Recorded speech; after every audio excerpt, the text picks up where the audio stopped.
Welcome back to the podcast. This is podcast number 40, kind of an important milestone, kind of. My guest is Pauline Oliveros. She is a dynamo. She is a force of nature. She currently is the primary person behind something called deep listening, which is what we focused on in this podcast. Additionally, she teaches at Rensselaer Institute, and she has a history that is amazing. She is still a very active performer. She recently celebrated her 80th birthday, and I think the amount of work she puts out puts us all to shame. Nevertheless, I hope you enjoy this. It should be eye-opening and it should be inspiring, and I hope that you'll take the opportunity to listen to some of this and then seek out some of the information that Pauline was willing to share with us. Enjoy. All right, this week I am really honored to be introducing you all to somebody who I respect really greatly. Her name is Pauline Oliveros. She's a teacher at RPI, which is Rensselaer Polytechnic, but she is probably one of the most active people in the media arts that there possibly can be. In addition to this teaching and instructional work, she is the head of, or she is involved, I'm not sure exactly what the relationship, we'll talk about that in a second, with Deep Listening and the Deep Listening Institute. She is an active artist, and she has got a history that will just make your teeth hurt. It's so amazing. So we'll just kick off. Hi, Pauline. Thank you very much for spending time with us. Oh, hi, Darwin. Happy to be here. Let's start off. In several of our previous interviews with people, the concept of deep listening and the Deep Listening Institute has come up. Your name is attached to it very tightly. You were the originator of the deep listening concept, right? Yes, this is true. When did you start putting the ideas together?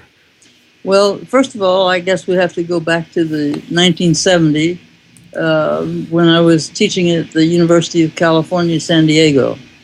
And I began to compose a group of pieces called Sonic Meditations. And these pieces were really about composing the direction of attention, listening. And they were pieces that were prose compositions. And so it was so that anyone could participate if they wanted to without musical training. Right.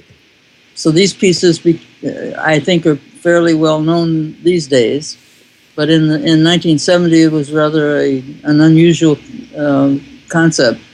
And because I was really turning my back on a lot of things at that time. It seems to be sort of a tenet of the time, is that it was important to find something to turn your back on. Really? I guess so. But in any case, if we jump to 1988, my longtime, lifetime friend, Stuart Dempster, invited me to a cistern in Washington State. And this cistern is now called the Dan Harpole Cistern. It was a very interesting thing to go into this cistern and play when there was a reverberation time of 45 seconds. We went into the cistern and, as an afterthought, took a recording engineer with us. And the third person that was along was Paniotis, a singer. So we started to play, and we played for about 5 hours, and a recording was made. And that recording was released, or pieces from that session were released in 1989 by New Albion Records. It's still around, and it's happened to be called Deep Listening. Now, Stuart and I share an interest in puns, and we are always joking. And to play in that cistern meant to be 14 feet down underground. Right, right. So we thought that was pretty deep. Yeah. So deep listening was born in that cistern, and I wrote in the liner notes about it, saying that our listening had to be inclusive of not only our own sounds that we were making, but also and of each other, but also of the cistern itself, which when you deal with 45-second reverberation time with many reflections floating around the circle of the cistern, you've got a lot to listen to and a lot to deal with. So that was the occasion, or that's how deep listening as a meme or two words came together. Sure. Within 1988. And then, so we named the album Deep Listening, and then we called ourselves the Deep Listening Band. And of course that has stuck, and we've been the Deep Listening Band since then, and celebrated our 25th anniversary playing together. And this is interesting because on my 80th birthday at Rensselaer Polytechnic Institute, where I teach, there was a birthday concert with the Deep Listening Band, and a really wonderful present, which was the simulation of the cistern acoustics that we played in. And this was this was done by my colleague Jonas Brasch, who is an acoustician.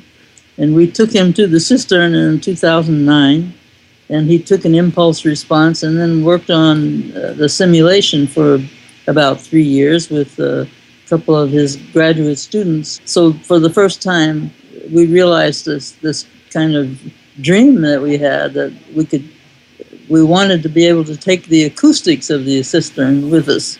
Right, yeah, it's not really practical to tour with a cistern, but... Well, it's not even practical to do a concert there. Right. Because the opening was just a kind of a manhole opening, and you'd have to go down 14 feet. And if you took an audience down there, well, they'd pretty soon ruin the acoustics. Right, true enough. Good point. So anyways, it was wonderful because that concert had an audience of 600 at the Experimental Media and Performing Arts Center, IMPACT, we call it. And everyone was in the cistern. And it was really an amazing experience for people. And they were very happy about it. Yeah. Now, to do this simulation, was it... you said he did an impulse response, and then I imagine with something with that long of a reverb time, it's not just a simple matter of piping it into a convolution reverb. I assume that there was a lot of specific tweaking for that sound. Did you also do it in multi-channel, or was it just a stereo? Oh no, it was certainly multi-channel. I think that there was an array of at least 36 speakers. We had the small John Mayer speakers, the newer ones, right, arranged around the concert hall, and then there were speakers under the floor, and of course a couple of subwoofers. Oh, that must have sounded amazing. It did. It was fantastic. Yeah. So when you're working as something in that kind of environment, how do you prevent yourself from just stopping playing and listening? I mean, with the 45-second decay time on a reverb, it strikes me that you probably did have a lot of time to sit back and listen anyway. Yes, you do, but you also are, your listening is the guide to the whole thing. Right. Well, let's talk a little bit more then about how you took the concepts that you pulled together with this band and started being able to teach it to other people, because that's where I'm getting a lot of feedback from people, is that they've interacted with you or with the Institute in some way and have come out of it with their sense of performance having been completely changed. Yeah. Okay, well, that's wonderful news and wonderful to hear. In 1991, I was invited to a retreat center belonging to a friend of mine, Andy Gold, and his sister Eloise Gold. And I was invited to come up there and do whatever I would like for a week. And so I decided I was going to have a retreat. And because I like the idea of retreat, and this is 8,000 feet up in the Sangre de Cristo Mountains of New Mexico. And so I put an ad in Ear magazine, and I decided to call it the Deep Listening Retreat. And there were 20 people showed up, came up the mountain. They had to come up in the four-wheel drive because there's no other way. We were the only thing happening up there, and it was beautiful. Very little impact on the environment. It's very natural. Right. So it was a beautiful place to do this retreat. So with those 20 people, we did the initial retreat. And I was feeling my way as to how to do this. But people seemed to come out of it with a very good, in a very good space. There is a little publication from that retreat. It's called, let's see, what is it? Deep Listening at Rose Mountain. Because everyone composed by the end of the retreat and performed their compositions. And this little booklet has all 20 compositions in it. And so that one of the important things is that people become very creative in the retreat and taking on the ways of listening and responding that I have developed, and continually kind of contribute in the different pieces that I've written. I have a book that was just released in 2013.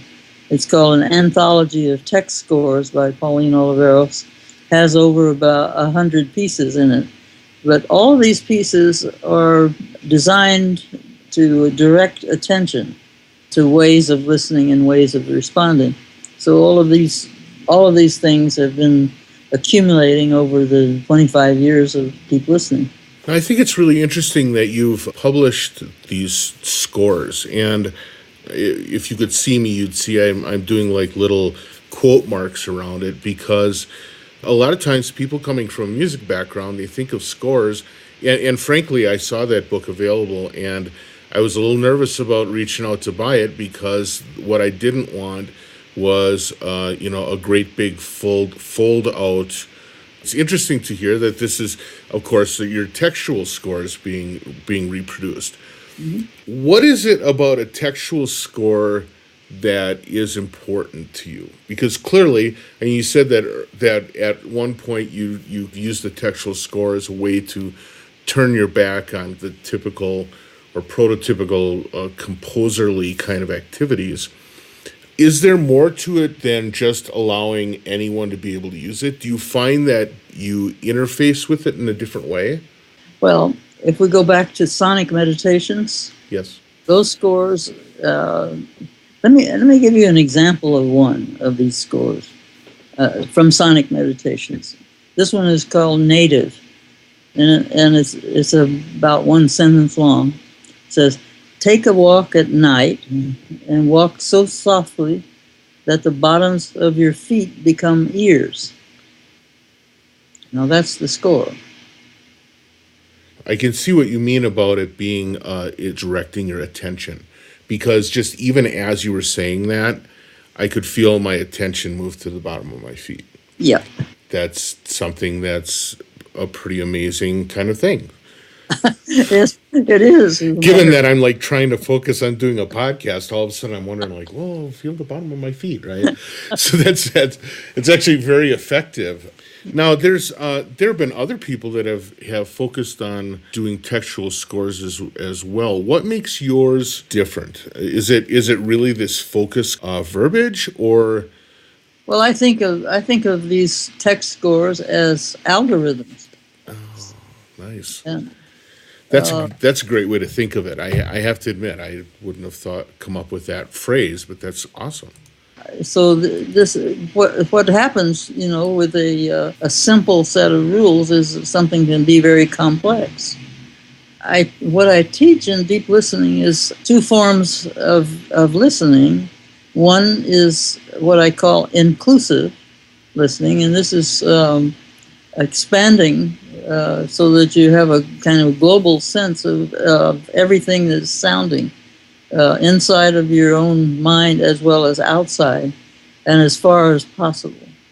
And so that a listening meditation could be focused on that kind of listening, so that you can continually expand to receive everything that there is. And that kind of listening, you have to suspend your critical judgment.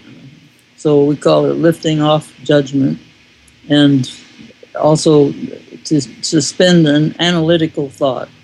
Criticism, analysis, all let go of that, so that you can actually receive what's going on.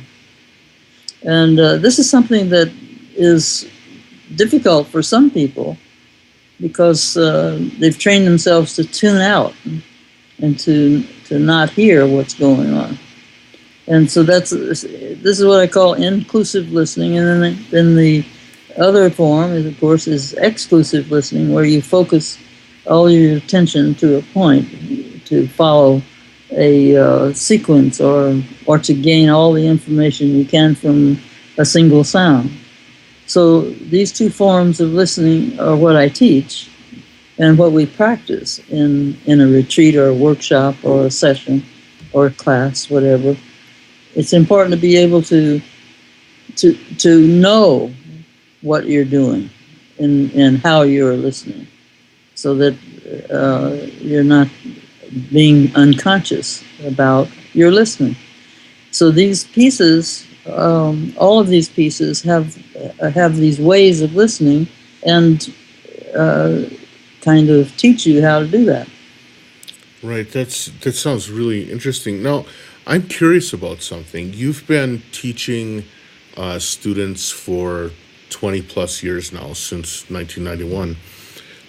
Have you seen changes in people because of changes in the environment?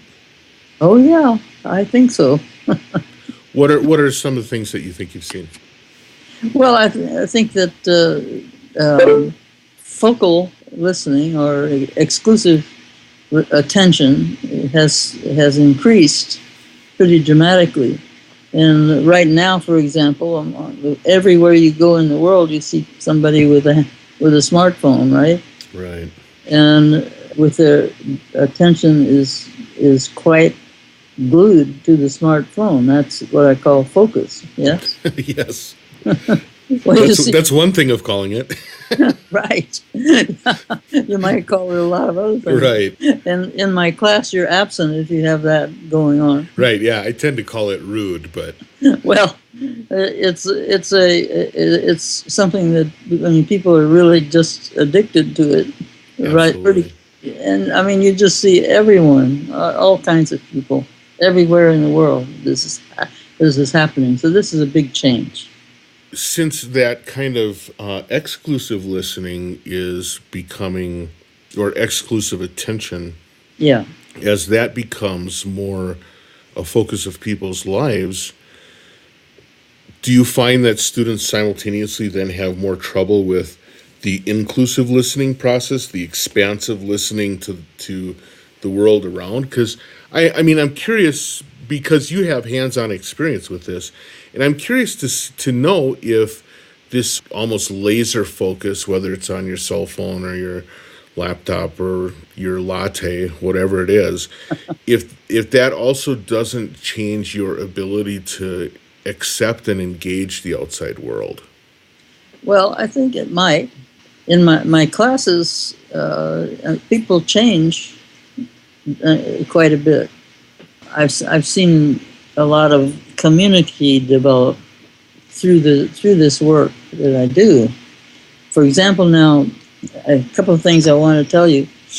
One is that Deep Listening Institute is currently dissolving its nonprofit status and has become the Center for Deep Listening at Rensselaer. And so that the long legacy that we have is now becoming part of the part of Rensselaer Polytechnic. Sure. For the past 2 years now, we've done an international conference, which is called deep listening, art, science. And the keynotes, one keynote is on the art of listening, and the other keynote is on the science of listening. And I'm trying to interest neuroscientists and cognitive scientists to study listening, because listening is not the same as hearing. I mean, we kind of use these words interchangeably, but they're not. I mean, hearing we know quite a bit about because you can measure a lot about it, and scientists love to measure things. But listening is a different matter, because the ear does its job of gathering sound waves and transducing them to electricity to send to the audio cortex, and there is where listening starts to take place. But we need to know more about that, I think. Yeah, I agree. One of the things I teach at the University of Denver, I teach sonic arts as one of the classes. And one of the things that we do a lot in the class is talk about how the brain interacts with the ear in order to generate emotion. It's sort of a different thing than what you teach, and I'm curious to know what your reaction is to some of this. So one of the things that we spend a lot of time talking about is how hearing is one of the sort of like danger sensing mechanisms in the brain, right? And it's actually a fairly early one, because oftentimes when it's dark or you're in a deep woods, your ears are going to be able to detect danger before your eyes will. Right. And so our brains tend to be really tightly attuned to certain kinds of noises that will make you tense and make you prepare for action. Right.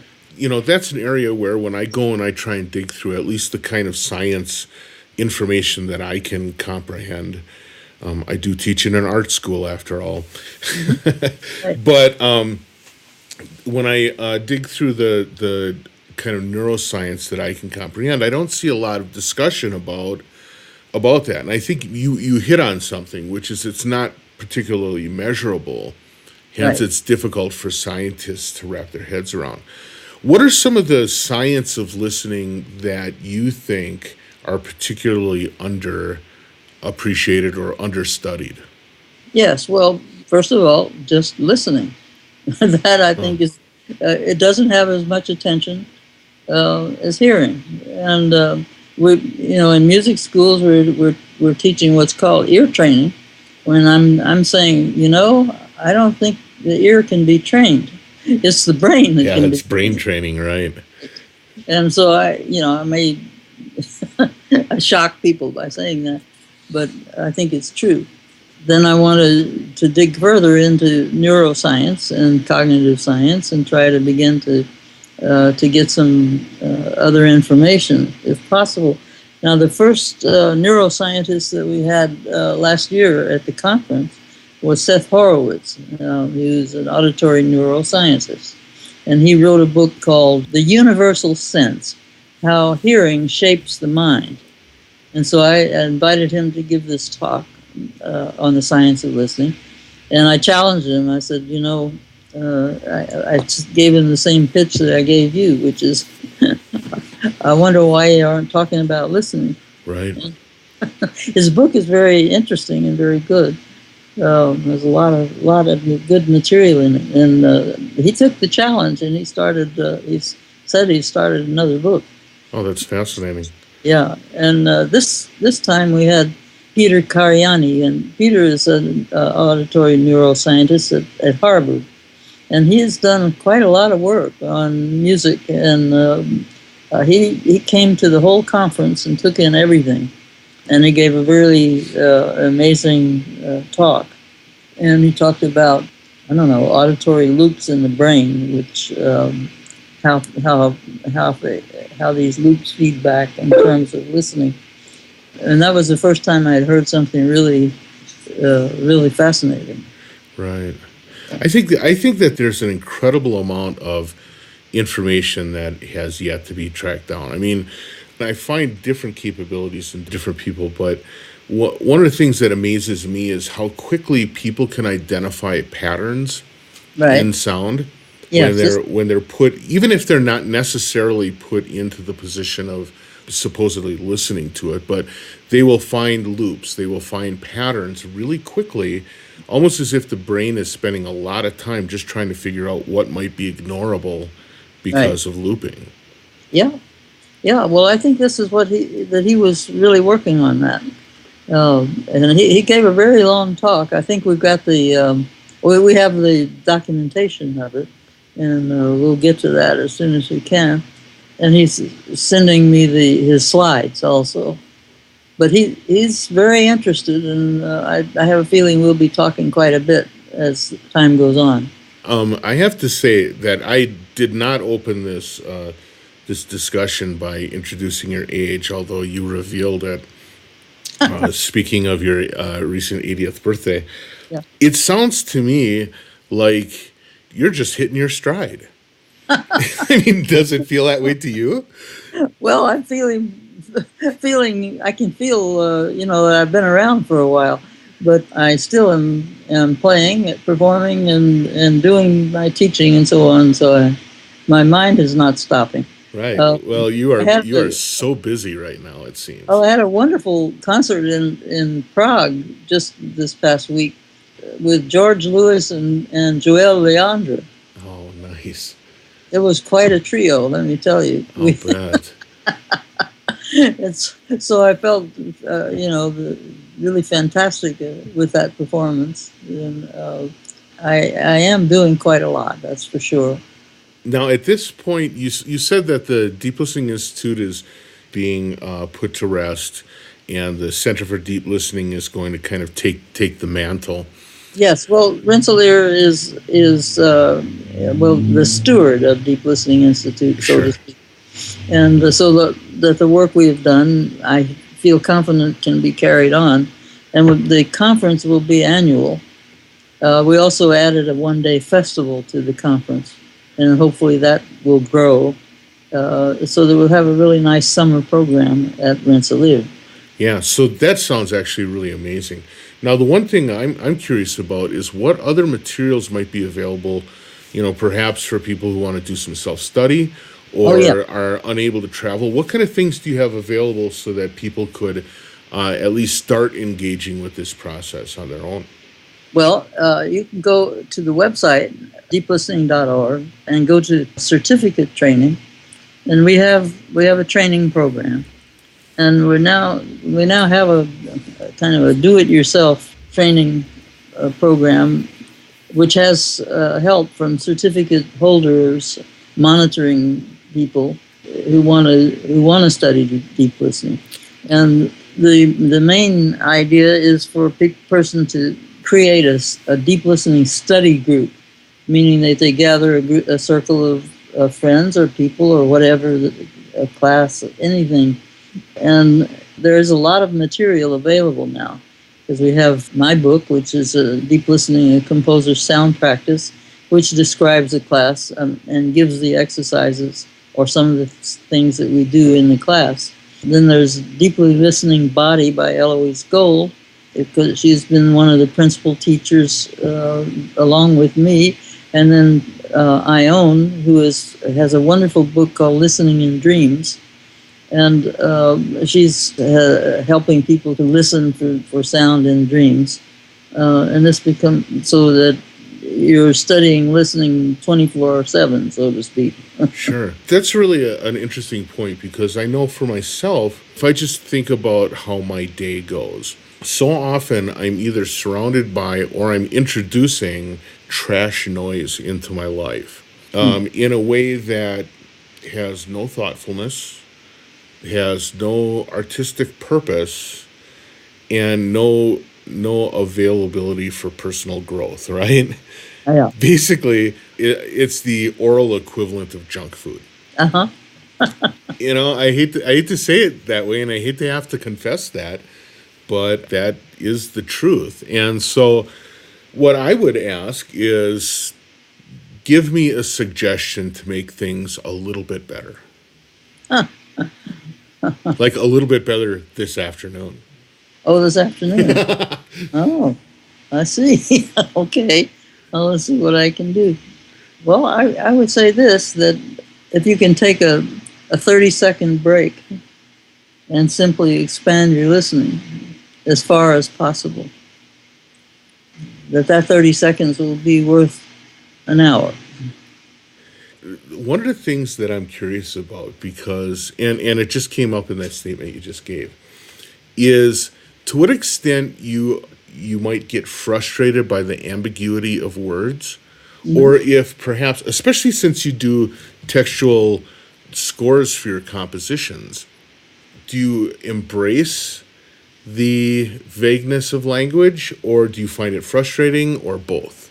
So, Oh, I, like you just said, listen far, and I'm like, okay, do I try? This is here. Here comes the judgmental brain, right. rushing into play. Is she talking about distance? How far I can listen? Is she talking about how deep into my brain I can listen? You know, and so the kind of ambiguity of the word opened the door for Mr. Judgment to come rushing in, and apply the big boot. Yeah, that's right. I mean, so when you're working with making like textual scores, how often do you utilize ambiguity in order to allow people to have artistic license?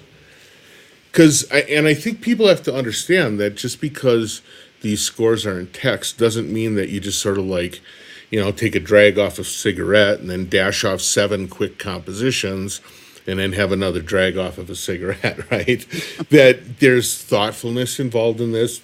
There's the editing process. There's going back and refining things that you've done. How often do you find that the refinement has to be to disambiguate the language that you use? Well, first of all, I like to play with ambiguity. And there's ambiguous consciousness, I would say. Uh, so, yes, sometimes the play with words is, and the ambiguity is intentional. But I also want to be very clear, or as clear as I can be, with the fact that judgment does rush in so often before the text is truly understood. Right. Or their assumptions are made, assumptions from previous patterning, that people have. And so how to get to a very innocent place where the words can convey a form of action to take. It takes some doing.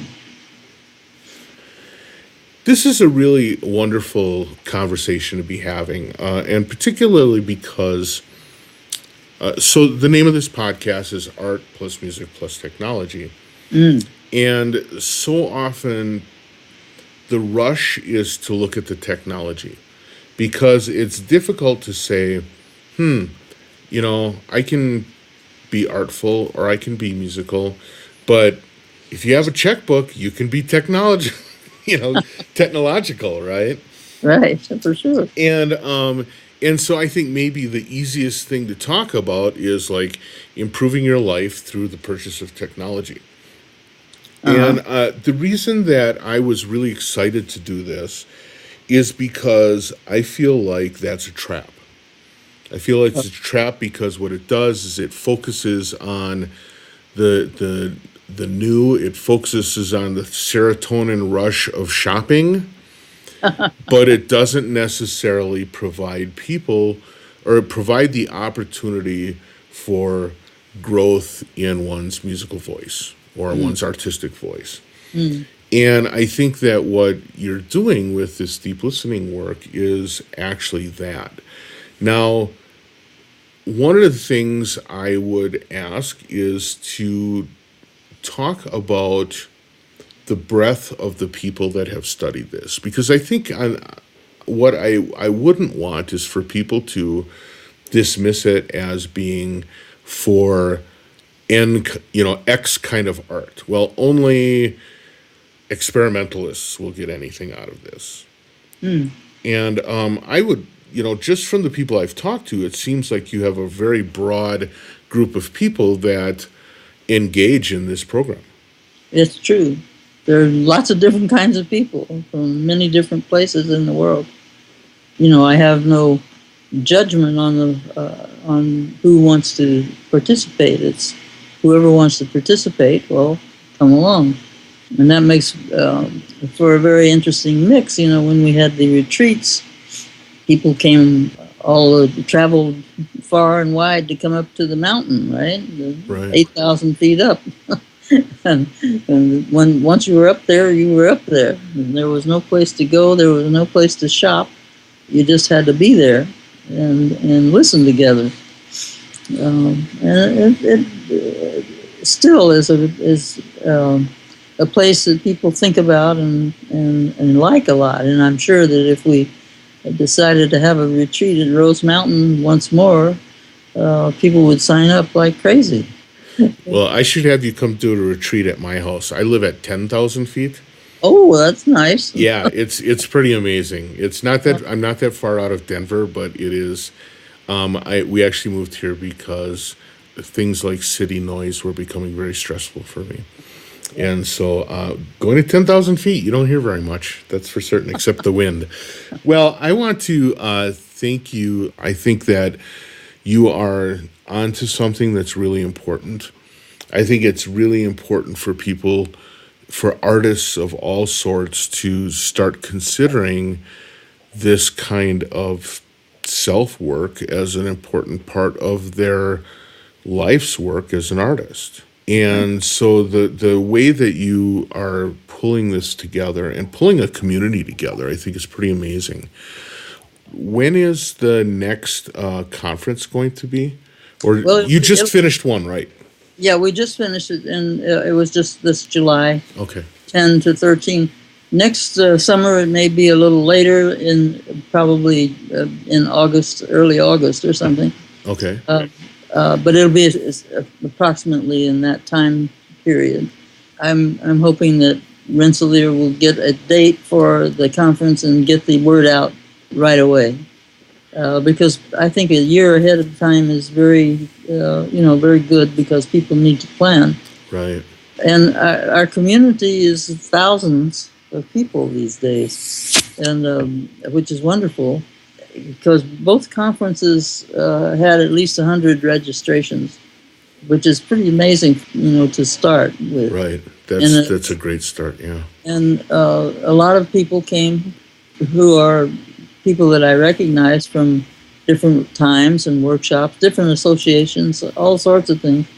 But there's many more who would like to come, but for one reason or another couldn't make it.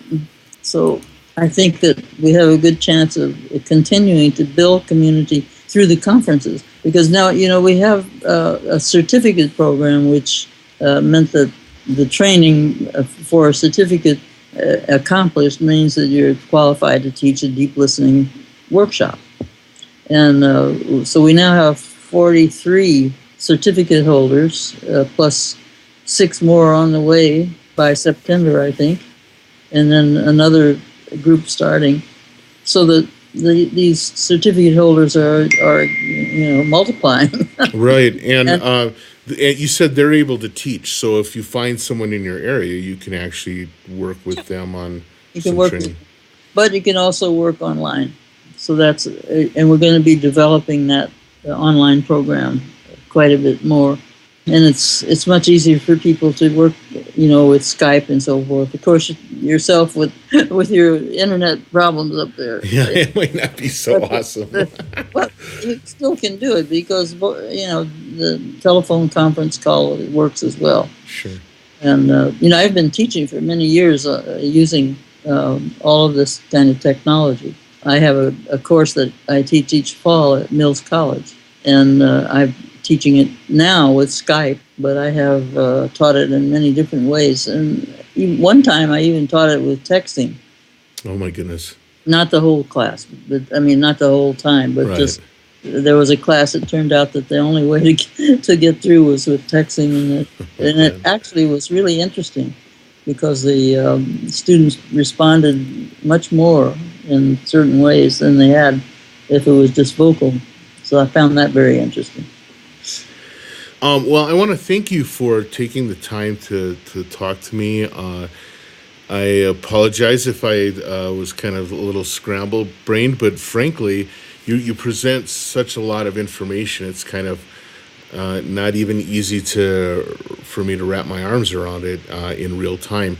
And then there's a ton of other stuff I wish we could talk about. I would love to talk more about your adaptive use project. I know my friend Andrew Pask has been involved in helping you out with that a little bit.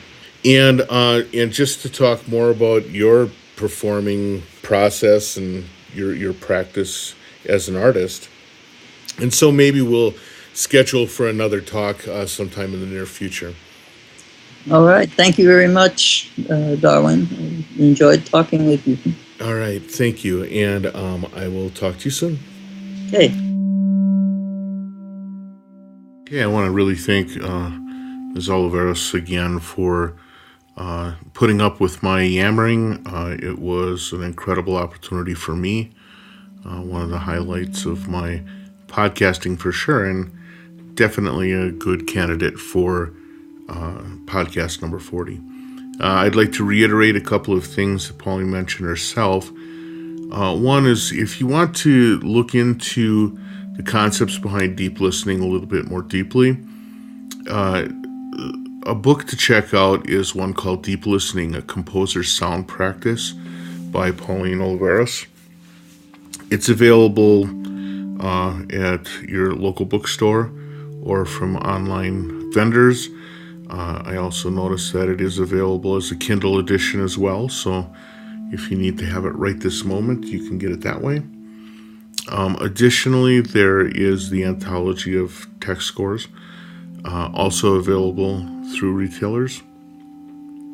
And you heard one example in the podcast, but you can imagine how inspiring it would be to just interact with a number of those. I think that it would help any composer or and a composer of any sort of media to be able to look at text scores like this as another alternative way of approaching communicating your ideas and communicating even to yourself how to extend and expand upon your work and expand upon the things that are inside your head.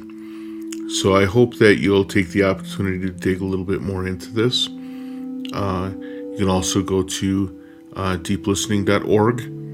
As Pauline mentioned, there's a lot of information there as well. But I hope that you do take the opportunity to check into it. A number of people who I really respect have really been influenced greatly by the deep listening movement. And so I think it's worth all of our time to look into these kinds of things a little bit more. Other than that, I just really want to thank you again for listening. 40 podcasts. That's pretty wild. I have now wasted an entire work week of your time, 40 hours of your time with these interviews. I don't want to say wasting because I actually think it's pretty informative, not only for you, but for me as well. We've had an amazing array of people come through the podcast, and I want to thank all of them, as well as all of the people that have supported this along the way, and particularly all of you that are listening to this. The listenership is fantastic. I'm really pleased and honored that you take the time to listen to it. So with that, I'm going to sign off for this week. Join me next week as we'll jump into podcast 41. Thanks. Bye.